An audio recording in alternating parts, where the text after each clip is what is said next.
Hello.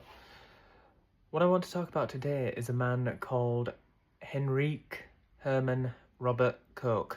Now, this man is considered one of the founding fathers of what we call today modern bacteriology.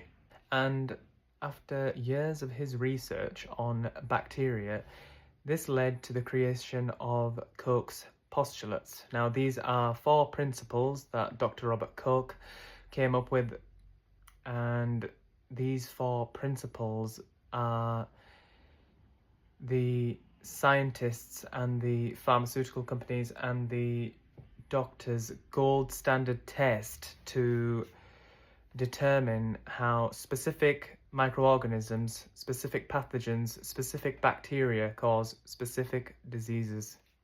Koch's postulates are as follows. The microorganism must be found in an abundance in all organisms suffering from the disease but not found in healthy organisms. The microorganism must be isolated from a diseased organism and grown in a pure culture. The cultured microorganism should cause disease when introduced into a healthy organism. The microorganism re-isolated from the now diseased experimental host, which received the inoculation of the microorganisms and identified as identical to the original specific causative agent. Okay, now what I'm going to do is I'm going to explain everything that I just said in English. So, the bacteria must be found in an abundance in all the people that are suffering from a specific disease. The bacteria then must be isolated out of the host, which means the bacteria just needs to be removed from the person and then grown on a pure culture. After this bacteria is grown on a pure culture, it is then inoculated into a healthy host. And, wait for it, it must cause disease in that healthy host after inoculation. Now, from this new healthy person that's been injected with the dangerous bacteria, it has to be re-isolated, grown on a pure culture again. The bacteria has to be grown again on a pure culture and then reintroduced or re-inoculated into another healthy organism, and the same process has to occur, and that person has to be reacting to that specific disease and suffering from exactly those specific symptoms. And guess what? If all these 4 conditions are met, you've proven that bacteria is contagious and infectious and causes a specific disease. And this is the funniest part. After all of that spiel that I've just talked about there, this is the only way to prove a causation of a symptom or a specific disease. The even more interesting part is that through Koch's career, he couldn't even prove that his own postulates met the standard that he claimed. Every single time that he used his own postulates to discover whether bacteria causes a certain or specific symptom or specific disease, it never worked. Now, this is a really important thing to say. Dr. Robert Koch's postulates are only for bacteria. They're not for viruses. Viruses are actually much smaller when you're looking under an electron microscope, and if you know anything about microscopy and you're looking under a microscope, they're actually thousands of times smaller than bacteria. The guy who came up with the postulates for viruses is a man called Thomas Rivers. Now, what he did was he introduced his own postulates, but it was a modified version of Koch's postulates. Rivers' postulates are as follows. The virus can be isolated from the diseased host. The virus can be cultivated in host cells.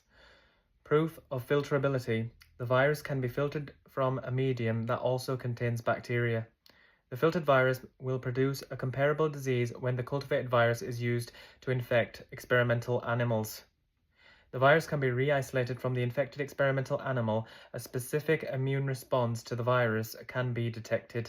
They're the postulates. Throughout the history of medical research, scientific studies, pharmaceutical routines and operations and stuff like that, never, not even one time, has Thomas Rivers' postulates ever been met. In the same way, what I'm trying to say is that Robert Koch, the inventor of the 4 principles of bacteriology, and we've got Thomas Rivers, the inventor of these 6 postulates, these 6 principles that have to be met to identify whether a virus exists. Both of them completely failed. None of their postulates have ever been met in the history of science.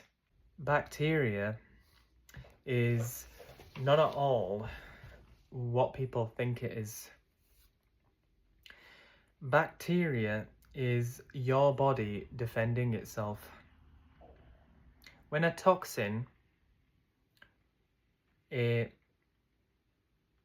environmental pollution, a synthetic change in the terrain, electromagnetic pollution, Wi-Fi, Bluetooth, 5G, 4G, 3G, arsenic, glyphosate, pesticides, herbicides, any type of toxic chemical, any type of poisoning that's taken place around the terrain which you are in. All these things relate to the terrain. What bacteria and viruses do are in no way what you think they are. Bacteria is a protector. It stops the toxins, these things that I've just previously mentioned, from spreading throughout the body. They are actually your body's way of neutralizing those toxins. That's what bacteria does. It neutralizes those toxins and it digests them and actually pulls them out of your body. All of this confusion that's come in the modern era, let's just say, in the 21st century, is all to do with a man called Louis Pasteur. Now, Louis Pasteur is a Freemason, plagiarist, fraud. He claimed to have isolated bacteria in a milk. He claimed that on one occasion that there was milk that contained a specific bacteria, and because of that specific bacteria that was contained in the milk was giving people bloody diarrhea. For around 40 years, 35 years, 40 years, he was conducting experiments that proved that it was indeed the bacteria that was making people sick. And to prove this, he isolated bacteria from milk and injected it into the brain of experimental animals. That was his mentality. Louis Pasteur, for so many years, was hailed and praised as the founder of germ theory. Now, that's a very, very powerful word, that theory, because that's exactly what it is.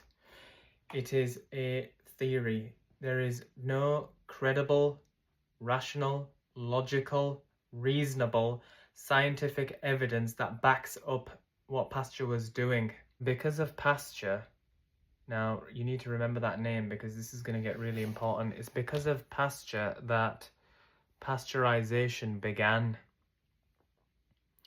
Now, what pasteurization is when you take milk from a cow and it goes through this horrific process that just doesn't even make any sense, and you completely destroy and rip apart the integrity of the milk and all the things inside the milk that give you the benefits, the probiotics that are inside the milk, the healthy bacteria, the minerals, the nutrients, you know, all of that great stuff that's inside the milk that keeps you young, that keeps you fit, that keeps you healthy, that's absolutely essential for the body. And, you know, that's why everybody in the early 1900s, early 1800s was so jacked. All the men and women were so jacked because they were all having raw milk and they were eating the food raw. They didn't even used to cook the food. They were eating it completely raw, which meant the food was alive.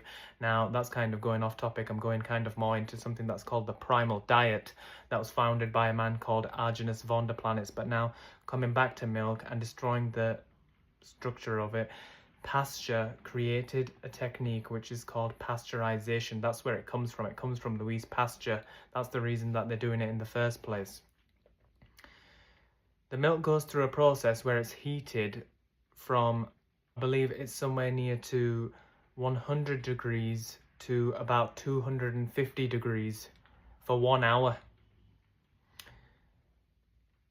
During this process, obviously, because they've heated it to such a high extent and such a high level, the bacteria is destroyed, the minerals are destroyed, the nutrients are destroyed, and they said this is a method that produces safety. This is like to make sure that people are safe when it's not. It's actually designed, and after they heat it up with these degrees, they put lots of different things in there, you know, chemicals and toxins and poisons, and then they, you know, put some type of pharmaceutical stuff in there, and they don't even have to disclose everything that they put in there. But the thing is, this is really important to mention as well, that during the pasteurization process, the milk actually turns blue, and then they have to put something in the milk, it's kind of like a paint, to make it white, because after this whole chemical concoction that it's gone through, it actually turns blue, and then they have to put something in the milk, another chemical or something, red dye 40 or whatever it's called, or something else, something like that, and they have to actually paint it white. Okay, just to finish this video on a high note, I just want everybody to know that bacteria is not a danger. It's not something that you have to work to remove. It's something that naturally occurs in the body to protect you from toxins, to digest toxins, poisons, chemicals. Bacteria can eat 50 times its body weight in toxins and chemicals and poisons and organic waste. It even helps you pre-digest your food. Bacteria, I just want to say that again, bacteria can eat 50 times, double its weight, double its size in toxins, chemicals, poisons, organic waste, and help you pre-digest food as it's entering your system.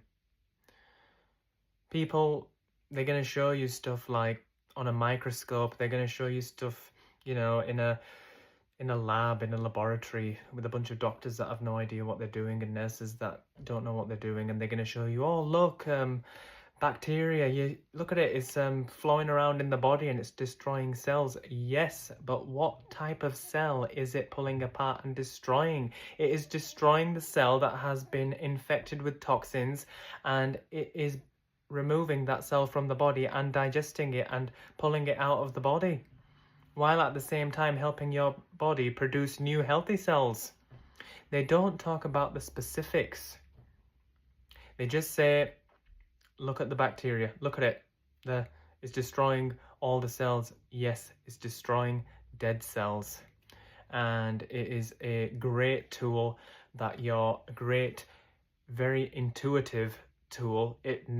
Bacteria knows exactly what kind of specific toxin has come into the body, and it knows exactly what kind of routine it has to implement to remove that toxin and to destroy it and take it apart, to help you pull all of those, you know, pollutions, shall we say, industrial pollutions, as Adonis described them, out of your body. Thank you.